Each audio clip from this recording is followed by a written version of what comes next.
My wife and the neighbor's husband were having an affair right under our noses, so I exposed them, cost them both their jobs, and now they're stuck dealing with the fallout while I sit back and enjoy the show. Shithead and Sarah have been like family to my wife and I for several years, practically ever since we moved in across the street from them. The four of us were extremely tight. Our kids are the same age as theirs and are all good friends. We were one big family unit. We did dinner together a few times a week. We even went on vacations together. I truly saw Shithead as a brother, and my wife and Sarah were very close too. 5 months ago, I was completely blindsided by the discovery of an affair between my wife and Shithead. My wife had left her email open on our computer, and I saw an email from her to her longtime therapist saying that Shithead would be joining her at an upcoming session again. What the heck? My mind started racing. Why in the world would Shithead be going to her therapy sessions without my knowledge? I did a search and found some other emails too and from the therapist proving that Shithead had been going to sessions together with her for about 6 weeks. I checked our mobile phone account and discovered that, since late summer, they had been exchanging hundreds of texts every day, peaking at nearly 500 per day by the holidays. Speaking of the holidays, my wife and I hosted both of our families, parents, siblings, etc., for both Thanksgiving and Christmas dinner, and Shithead and Sarah joined us either for dinner or after dinner on both holidays. Text records showed that the entire time that they were at our house celebrating with our families, my wife and Shithead were texting each other across the room.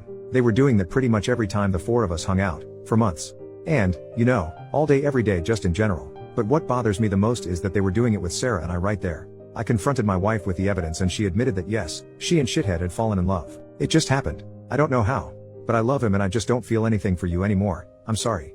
They had gone on a school district trip together, something had happened in her hotel room, and things had moved quickly from there. She explained, as I lay face down on the couch, unable to look at her, that they had already made plans to move out and divorce me and Sarah, and while they didn't plan to move in together immediately because of the kids, they'd probably do so eventually. The meetings with the therapist were supposedly mostly for the purpose of finding a way to break this to me and Sarah as gently as possible, because they were so very concerned for our well-being. Sarah and I are fairly certain that they weren't planning on telling us about the affair at all, and were simply going to discover their feelings for one another several months down the line, after they'd come up with some other reason to divorce the two of us.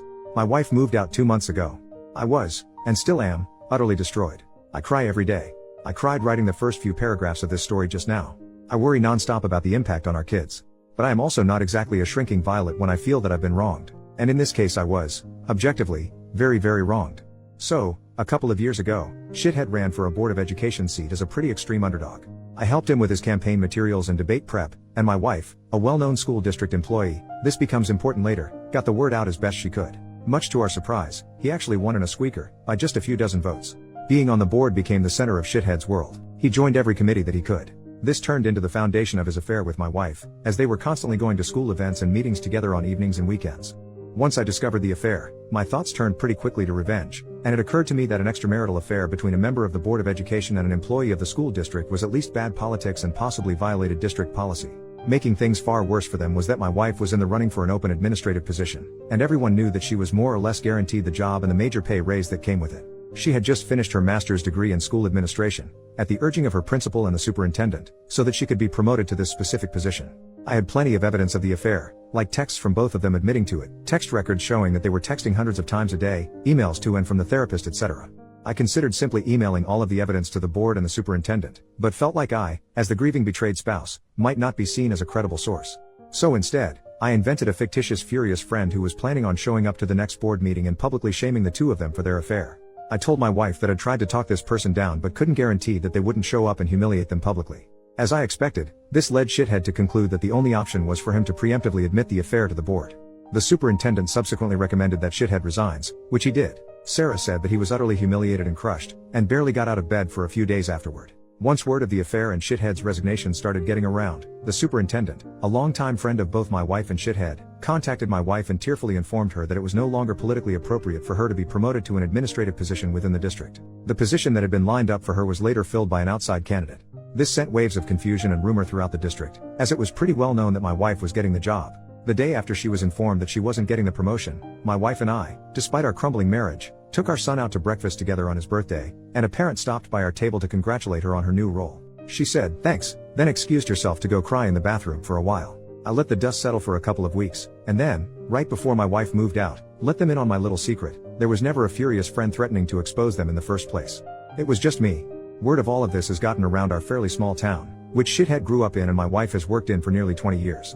My wife refuses to talk to me about how things are at work now, but I've heard from some people I know in the district that her formerly spotless reputation has taken a major hit. Shithead, formerly a gregarious social presence in our neighborhood and at events and pubs in town, has completely gone underground and barely emerges to mow his lawn. He's moving out soon, to a crappy little townhouse which is all he can afford due to all the child support he's going to have to pay his wife. My wife and Shithead claim that they plan on trying to make things work together, despite all the public humiliation.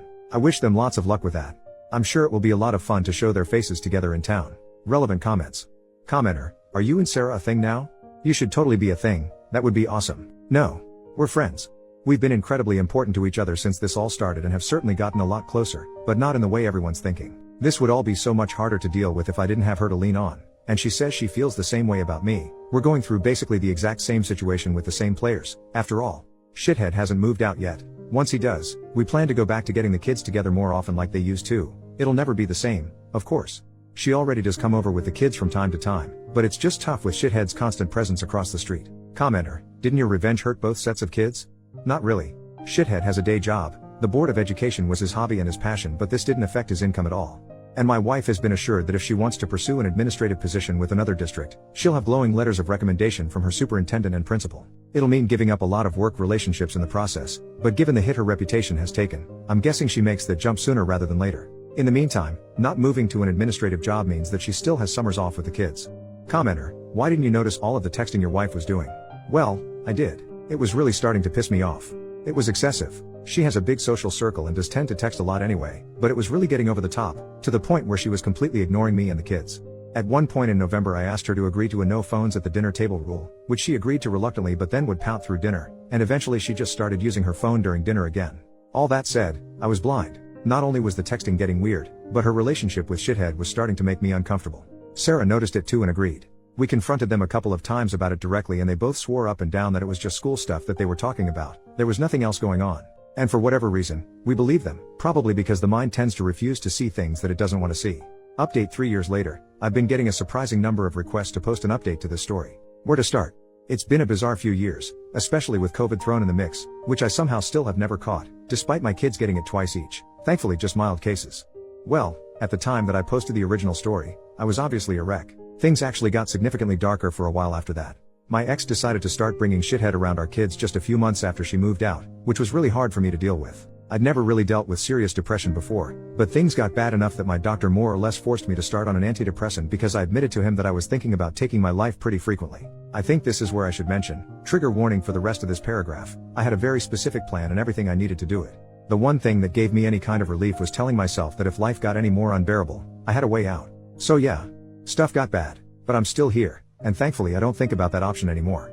I reluctantly decided to dip my toe into the online dating world, and after a number of short-term things that didn't pan out, I actually connected with someone, much to my surprise. We'll have been together for 2 years next month. She's absolutely amazing. We don't live together, and for the time being we're both good with seeing each other a few times a week. Would I love to see her more?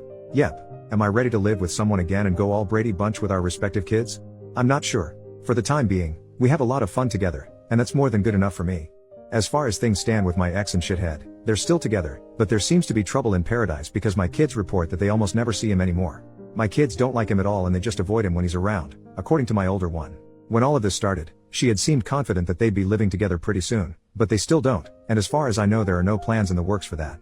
They did buy a boat together, which I find hilarious for some reason. It just seems like the classic affair couple thing to do. Sarah took a long time to accept that her marriage was truly over, but once she did, she really did an admirable job of moving on. She engrossed herself in home improvement projects, she remains the same incredible mom that she's always been, and she's been in a friend with benefits type relationship, which is all she wants right now, with a nice, funny guy for almost 2 years. We hang out here and there, especially when my pool is open in the summer. We aren't nearly as dependent on each other as we were in the beginning, but we're still close friends. And no, still nothing more than that, which I'm glad about because the one thing this situation definitely never needed was more drama. My ex left the school district she was working for and took a job in a neighboring district. I have no idea what Shithead is up to, nor do I care. I hardly ever see him except at the occasional school event. For a while there, I was worried that he'd look at me the wrong way and I'd wind up in jail for knocking him out in an elementary school cafeteria or something, but I just don't care enough about him anymore for that to be a concern. So, all in all, life is pretty okay right now. I do miss being a family. I still have nightmares about all of this stuff and deal with intrusive thoughts at times. I fall asleep to audiobooks now to keep those thoughts at bay, otherwise I still struggle to sleep sometimes. But my girlfriend is amazing. I have an incredibly supportive family. I just officiated my sister's wedding a couple of months ago, and I have a big dog who needs lots of walks and that's a huge help for me on so many levels. I hope that update answered people's questions. Thanks again for all of the support.